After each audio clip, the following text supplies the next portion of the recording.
มาแต่ไสล่ะสบายดีไปดีมาหาไผมาหาอ้ายมาหาอ้ายนี่โดยเอาแล้วบัดนี้ฮู้จักอ้ายบ่จักอ้ายชื่อจะใดซีรี เอาแล้วฮู้จักเอ้ยเดี๋ยวโอ้ยงงลูกบ่อันนี้หั่นน่ะโดยลูกโอ้ยพี่น้องเอ้ยมาหาอ้ายแบบใดมีมาแบบจะเป็น FC อ้ายบ่หรือว่าแบบใดอันนั้นน่ะโดยเป็นเอฟซีอยากให้อ้ายสอยเรือน้อง ช่วยเหลือเจ้านี้โดยเอาแล้วลูกน้อยพร้อมบาดนี่พี่น้องเอ้ยเจ้าทุกข์ยากบ่โดยไปนั่งคุยอยู่ห่มคือกันซะก็ได้ไปกระบาดเด็กน้อยบ่แม่นหยังคันจ้องมาทางนี้เนี่ยลูกก็นอนซั่นบ่น่ะโดยบ่ยันลูกเจ้าเดชน่ะไปนั่งอยู่ห่มก็ได้ไปเจ้ากำลังสิย่างไปเฮือนน้องขวัญนี่บ่นางเป็นหมู่กันบ่หรือว่าจะใดเป็นหมู่กันเอาแล้วนั่งอยู่ห่มนี่ก็ได้มันจังกระบาดเด็กน้อยหั่นเนาะได้อยู่แล้วเนาะห่มอยู่โอเคโอ้ยจักเดือนอันนี้ลูกเจ้าหันเดือนหาก็ได้3 เดือนมุ้ยผ่ามีแพ้บ่น่ะตายคักบาดนี่อันเจ้าไอ้รบกวนเจ้าหูด10 เสือง่ายชินก่อนนี่ไม่นี่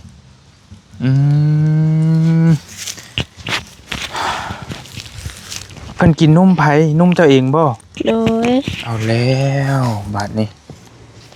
กระบาดเจ้าฮู้จักอ้ายน้ำใสล่ะฮู้จักแบบใดรู้จักใน Facebook เป็นฮู้จักวารีอยู่ว่าซั่นฮู้เจ้าเบิ่งอ้ายแต่ดนแล้วบ่โดยแต่ดดแล้ว เอาแล้วบาดนี้อยากให้อ้ายช่วยเหลือแบบใดจังไดนี่โอ้ยตกใจอยากให้อ้ายช่วยเหลือหยังน่ะนางแบบใดอยากให้อ้ายมาเบิ่งเพื่อนสงสารน้องว่าเพื่อนน้องเป็นอันใดแล้วก็อยากให้สอยเรือนะสาวแน่เพิ่นไปบ่เป็นแม่เพิ่นได้เสียแล้วโอ้โดยเจ้าหันหาก็ได้ลูกโดย3 เดือนโดยโอ้ยพี่น้องกันเบิ่งกันเด้อเดี๋ยวตั้งสติกันพอดีบอลลี่ก็มาหาน้องควันนี่แหละมาหาน้องควันที่2ไอ้น้องเพิ่นนั่นแหละที่บอลลี่มามือก่อนหันแล้วบัดนี้น่ะน้องเพิ่นนั่นอุ้มลูกน้อยมาว่าซั่นและอยากให้ทีมงานช่วยเหลือเจ้าชื่อหยังล่ะชื่อร้อยน้องลอยโดยอายุเท่าใดแหละอายุ16 ปี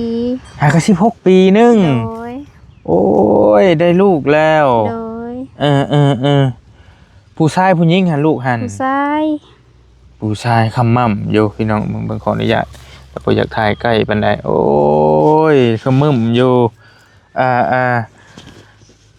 เจ้าอยู่เฮือนกับไผแบบใดล่ะจักคนอยู่เฮือนน่ะ 2-3 คนเอื้อยน้อง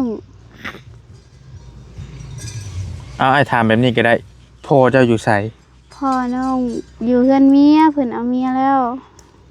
พ่อไปเอาเมียใหม่โดยเพิ่นปะกับแม่บ่หรือจังไดหรือแบบใดแม่ของน้องได้เสียแล้วก็ได้เสีย 2-3 ปีแล้วก็เพิ่นก็ไปเอาเมียใหม่อ๋ออันแม่เจ้าว่าขอโทษนะแม่เพิ่นเสียชีวิตโดยแล้วก็บัดนี้พ่อไปเอาเมียใหม่อยู่นำเมียใหม่พุ่นเลยโดยปัจจุบันนี้เจ้าอยู่นำไผซั่นอยู่นำพ่อเฒ่าอยู่นำพ่อเฒ่าอยู่นำแม่เฒ่าก็ได้เสียแล้วแม่เฒ่าก็เสียอีกบัดนี้เอาแล้วพี่น้องเอ้ยเจ้ามีเอื้อยมีน้องมีอ้ายบ่หรือว่าจังได๋มีแต่เอื้อยกับน้อง3 คนพ่อกับแม่เจ้าเพิ่นมีลูกจักคนรวมทั้งเจ้าทั้งเบิดแม่ที่เสียชีวิตเจ้ามี5 คนเจ้าเป็นลูกที่เท่าใดที่2มีครอบครัวเบิดเลยบ่สิฮะบ่ถ้าน้องมีครอบครัว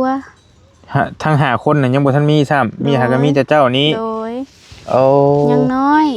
น้องยังน้อยแฮงหาแต่ผู้หลาก็หาแต่ได้5-6 ปี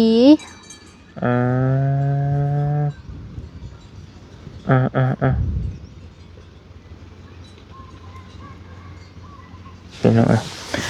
ก็ได้เจ้าเอาผัวแต่จักอายุจักปีฉันนะเจ้าฮะ 16 ปี 16 ปี โดยหาแต่เอาวางเดือน4ปีกายนี่ โอเคพี่น้องเอ้ยหาก็เอาแหละบัดนี้อันพ่อเพิ่นไปใช้อันนี้ผู้ ไป นี้ เฮ็ดงานอยู่ไทย ไปเฮ็ดงานอยู่ฝั่งไทย โดย โอ้ที่ตกใจไผบีบรถสิเป็นทีมงานบ่พี่น้องเพิ่นไปแต่โดนละบ่ผัวเจ้า เพิ่นไปได้เดือนปลายแล้ว โอ้หาก็ไปนี้ โดย อืมเอาเพิ่นเอาผัวคนบ้านใดเจ้า บ้านโคกกลาง บ้านโคกกลางทางใดดิวะทางพุทธ ไปทางสุย โอเคเมืองจำพร โดย เมืองจำพรพุทธโดยกันยังบ่ไงกันยังหักแพงกันเพิ่นไปหาเงินมาเลี้ยงลูกเลี้ยงเมียเนาะโอเค หาเงินมาแต่งงานกัน ยังบ่ทันได้แต่งซ้ โดย ำโอ้แสดงว่าท้องก้อนแต่งนี่หั่นว่าขออนุญาตนำนั่งลอยเด้อเจ้าเนาะน้องลอยมื้อนี้กินข้าวกับหยัง กินข้าวกับตำมักแตง กินข้าวกับตำมักแตง โดย มาแต่ไสมักแตงฮะ มักแตงพระเจ้าเอาให้ว่านี่ลืมสื่อจากบ่าวอย่างไรให้ โอ้มีคนไปเยี่ยมอยู่เฮือนแล้ว โดย โอเคพี่น้องมาเดี๋ยวโอ้ยตกใจวันนี้กันเบิ่งกันสิอันทั้งเจ้าเองนี่อันน่ะตั้งเอากันบ่ผัวหรือว่าแนวใดหรือว่าตั้งมาอยู่น้ำกันบ่แบบใด ตั้งเอากัน ตั้งหักแพงกันแล้วมาอยู่น้ำกัน โดย เนาะมาอยู่น้ำกันก่อนแล้วได้ลูกก่อน โดย ยังบ่ทันได้แต่งงานซ้ำ โดย เราเองก็ไปหาเงินมาแต่ง โดย แต่งเมียบัดนี้ มาหาเงินมาแต่งงาน โดย อืม โดยความจำเป็นเนี่ยบ่มีไผเห็นนะ บ่มีไผเฮ็ดนา โดย ก็เลยต้องได้เอาลูกเอาผัวมาเฮ็ดให้เฮ็ดนา โดย เจ้าก็ได้ มีให้มีนาเฮ็ดอยู่ เห็นน้ำพอเท่า เฮือนก็เป็นเฮือนพ่อเฒ่าบ่ได้เป็นเฮือนเจ้าเองบ่รู้ว่าจังได๋ เพื่อนที่พ่อแม่ตั้งเป็นเพื่อนของน้องเองพอเท่าก็อยู่เพื่อนต่างหาก โดยเป็นได้เฮือนเจ้า ก็ พากระตาดกับมังเพเบิ่ง เอคันอ้ายน่ะเดี๋ยวสิไปเบิ่งก็ได้ แต่ว่าคุยถามน้ำเจ้าก่อนจักหูเรื่องราวสักหน่อยก่อนพี่น้องเพิ่นย่างมาขอความช่วยเหลืออุ้มลูกน้อยมาพร้อมบอกง่ายๆกะเจ้าหันเฮ็ดหยังบ่ได้ซุมื้อนี้ได้แต่เอาลูกอย่างเดียว โดย เพราะว่าคนมีลูกน้อยสิฮู้อ้ายก็มีลูกน้อยคือกัน โดย อ้ายฮู้ดีว่ามันเฮ็ดหยังบ่ได้นะมันต้องได้อยู่กับลูกนี่แหละ โดย ต้องได้เอาลูกเบิ่งแย่งลูกนี่แหละ โดยคำแบบอยากไปหากินอยากไปใส่กับไปผากน้ำข้าเจ้า โอ้ฝากได้อยู่ ได้ ไปหยังเจ้าไปแต่เก่า ไปหาคูดเขียด ได้มาขายอยู่บ่ลูกพอจะได้กิน พอจะได้กิน มันไปเฮิงก็บ่ได้เองนะไอ้เบิ่งนี่สิไปเฮิงก็คันนิ่งน้ำลูกในกับวันนั้น โดย พอได้จะไปขุดกระปูขุดกบขุดเขียด โดย แล้วก็ได้พอได้มากินเนาะ โดย ลำบากบ่ล่ะ โอ้ย เอาให้แล้วบัดนี้ เดี๋ยวใจเย็นๆบ่ให้เลยอดเอาเป็นได้ใดคือให้ ขีดลาย คิดหลาย โดย โอ้ยอดเอาหลาย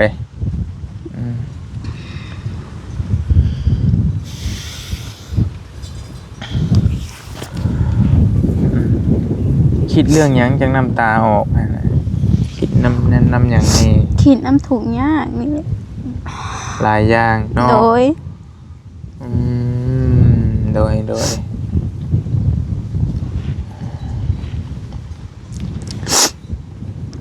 ลูกผัวก็บ่ได้อยากจากกัน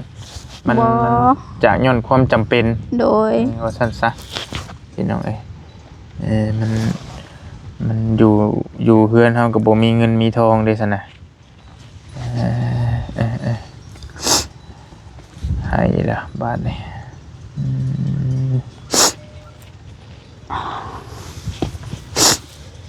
อันกุ้มอยู่กุ้มกินอยู่บ่ข้าวน้ำเจ้าก็ได้ บางปีก็กุ้มบางปีก็บ่กุ้ม ปีนี้กะสิกุ้มบ่ปีนี้ละ ปีนี้ก้าวบ่กุ้ม เดือนใดเบิดฮอดอยู่บ่เดือน9เดือน10สิฮอด บางปีก็ได้ยืมเขาเจ้าก็เสื้อ5-6ซอบแบบนี้นะ เอา ยืมแหละเอาน้ำทานน้องเพิ่นไหลแท้ไรวะอดเอาละอดเอาอันยืมแล้วเฮาได้เข้าวใหม่แล้วจังมาคืนเพิ่นเนาะ โดย เจ้าให้เข้าใจเลยความลำบากเพราะว่าคันอยู่2คนผัวเมียเฮานี่ก็ยังซ้ำหนึงมีพอมีลูกน้อยนี่มันแบบว่าเป็นภาระอันใหญ่หลวงเลยนะพี่น้องเอ้ยแม่นบ่ล่ะเจ้าสิฮู้เพราะว่าคนเคยมีลูกนี่ฮู้พี่น้องเอ้ยคันเฮาเกิดมาในครอบครัวที่มันสมบูรณ์และแม่นเงินมีใช้ตลอดลูกอยากหยังซื้อมา โดย อยากยังซื้อมาให้กินนอนใส่และแม่นแต่ว่านี่เฮาเกิดมาในครอบครัวที่มันลำบากแล้วเฮาต้องดิ้นรนเด้ซะคนเราต้องดิ้นรนลูกก็อยากเลี้ยงแนวกินก็อยากหาแนวเงินก็อยากใช้มันก็ต้องใช้บาดว่านี่แหละ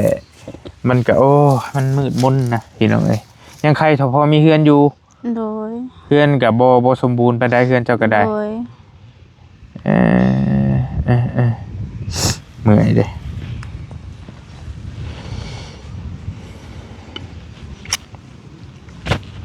ได้ฝากเงินมาแล้วบ่ผัวเจ้า พากมากับพ่อแต่ได้ซื้อข้าวให้ลูก เพิ่นไปเฮ็ดงานยังไง เกี่ยวกับป้ายทะเบียนรถนะแบบส่งของแม่ เเข้าใจอยู่พุ่นกับเพิ่นก็ต้องกินต้องใช้ของเพิ่นเนาะแล้วก็แบ่งมาให้ลูกให้เมียนำแน่แต่มันก็โอ้ยสิกะบะใส่แพมเพิร์สแพมหยังอยู่บ่นี่ลูกเจ้านี่ ใส่แบบเวลาไปลินน้ำโมนะ ยังใครแต่ว่ามีนมให้ลูกกินเราก็ได้สำหรับเจอลูกเจอแม่บ่มีน้ำนมนะขอโทษต้องได้ซื้อนมอีก โดย แต่ยังใครอันนี้แหละป้อนข้าวและ ป้อนแล้ว ป้อนข้าวเฮานี้หรือว่าข้าวซื้อเอา เขาซื้อ เ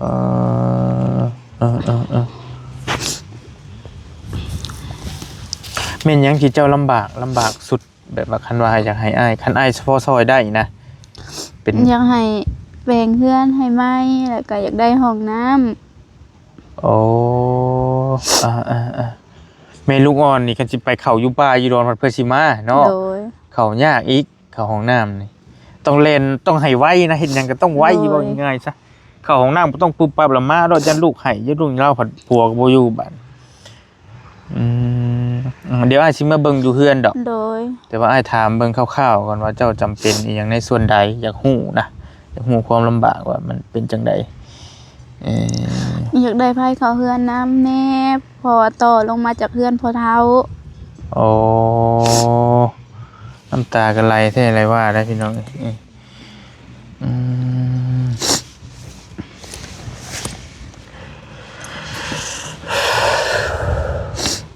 ตันตึงเลยล่ะแบบนี้เจ้าอยู่กับผัวจักเดือนจักมื้อจังได้เอาลูก แบบน้องก็แบบอยู่กับพ่อแทนอะไรนะแบบน้องไม่ได้กินยาเลยแบบบ่ฮู้ว่าถือพากับบ่ฮู้เลย ยาดอกบ่เป็นหยังแลตอนบ่ทันมีลูกกับมีลูกนี่ตัวใดมันลำบากกว่ากัน ตอนมีลูกก็ลำบาก ลำบากกว่ากันหลาย โดย แต่ว่ามันเพิ่นเกิดมาแล้วเฮาก็ต้องเลี้ยงเพิ่นให้ใหญ่แม่นบ่ โดย มันสิป้าที่ถิ่มบ่ได้แล้วตัวนี้พี่น้อง โดย ลำบากแล้วแต่ยาแล้วบ่เป็นหยังต้องให้เพิ่นใหญ่นำเฮานี่แหละก็สมบูรณ์ลูกเจ้าก็บ่ได้เป็นหยังติ โดย สมบูรณ์ครบ32เนาะเลี้ยงง่ายอยู่บ่ล่ะ เรื่องง่ายอยู่ ยามใดเพิ่นให้ เวลาเพิ่นอยากกินข้าวกับเวลาเพิ่นอยากนอนแล้วเพิ่นให้ โดยก็ส่งสิง่ายอยู่บ่ลีเบิ่งนี่เพราะว่านี่บ่ลีคุยอวบหมวบอยู่นี่ก็นอนเซ่นี่เห็นบ่สบายอยู่ โดย ไกลบ่เฮือนเจ้าจากนี่ ทางขึ้นไปแล้วก็แม่น มีต้นม่วงแคมหนองสา อ่าเอ่อแม่เจ้าเป็นหยังเพิ่นจังเสียชีวิต เพิ่นเป็นเบาหวาน โอ้ แล้วก็เพิ่นเป็นหลายอย่างนะ โดยเป็นโรคของเราเอง โดย เป็นพยาธิเราเอง โดย เจ้าจักปีก็เจ้าว่าเราเสียฮะ ได้4-5 ปีแล้ว เอาแต่เจ้ายัง อายุ12 ปี 12ปี โดย เจ้าก็อยู่นํกันตอนนั้นหั่นน่ะ ตอนที่แม่เสียน้องบ่ได้อยู่ออกอยู่นะเพราะว่าเจ้าบ่ให้อยู่เขาเจ้าตัว เอ้า ถ้าตัวว่ายันหยอกน้องแน่ช่วงนั้นน้องของก็ยังน้อย เอาน้องออกไปอยู่นะ โดย น้อ เพิ่ ง นเพิ่นบ่ให้ฮู้ว่าแม่เสียซ้ำ โดย เอาแล้ว แม่ใจขาดพี่เพิ่นจึงได้ออกไปเอาน้อง เอ่อ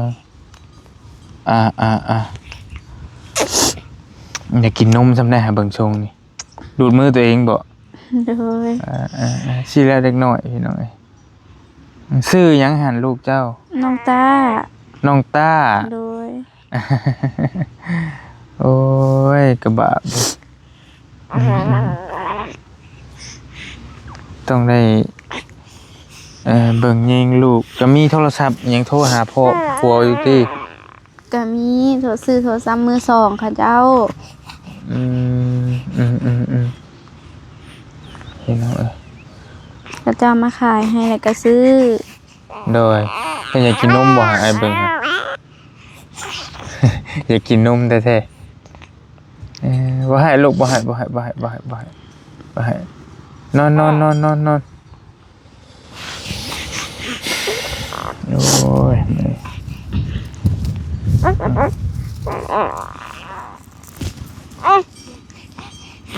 เอาลูกกินนมก่อนบ่หรือว่าจังใดกินบ่ เพิ่นอยากนอนเพิ่นสิหูดีตา ซะ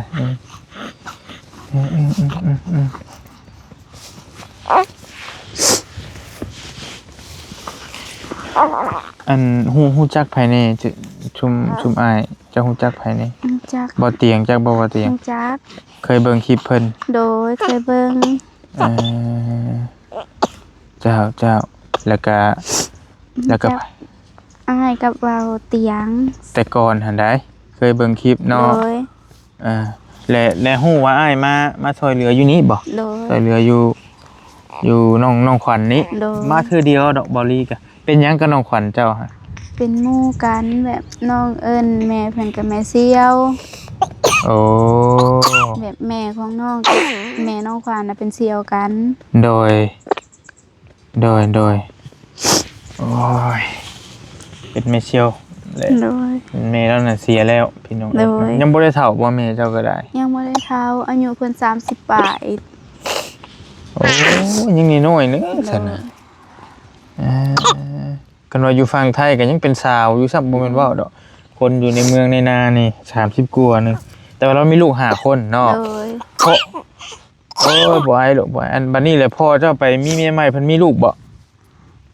เพิ่นไปเอา ได้ลูกนํกันบ่ บ่ยังบ่ทันได้ เอ่อ มีแต่ลูกเมีย มีแต่ลูกเมียผู้นั้นหันผัวแล้วตายหรือว่าเพิ่นปะกัน ปากัน เป็นแม่ห้างนะไปเอาแม่ห้างเพิ่นก็อยู่พุ่นเลยอยู่นํเมียพุ่นเลยดนมาหาลูกเทื่อ โดย โอ้ยกระบะ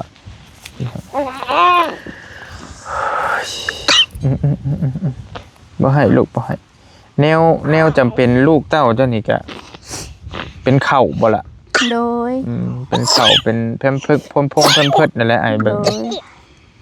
ครีมอาบน้ำอาบหยังมีอยู่แล้วอาบให้ลูกก็ได้ มีอยู่ มันเบิดแล้วก็แล้วไป โดยแบบป้าลุงซื้อมาให้ พี่น้องผู้เพิ่นอยู่ใกล้หันซอย โด นี่ ย บ่ให้ลูกบ่ให้โอ้ย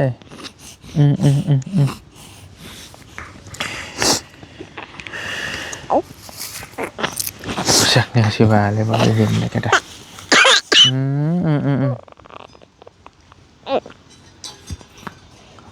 ก็สิส่งอยากกินนมนี่ไอ้เบิ่งลูกมาเบิ่งก่อนโอ้ฮัลโหล ไอ้แก้มคำม่ำคือพ่อหรือคือแม่ ค่ะว่าคือทั้งพ่อเฒ่า คือทั้งพ่อเฒ่า โดย แต่ว่าบ่คือเจ้าปานใด โดย นี่ไอ้เบิ่งจักแล้วมันใหญ่สิเปลี่ยนน่ะได้ธรรมชาติบ่ล่ะ ได้ยังหมอเซโน ห้องหมอ109บ่ โดย ห้องหมอทหารหั่น โดย บ่ได้พาที่ได้ธรรมชาติที่ บ่ได้พาได้ธรรมชาติ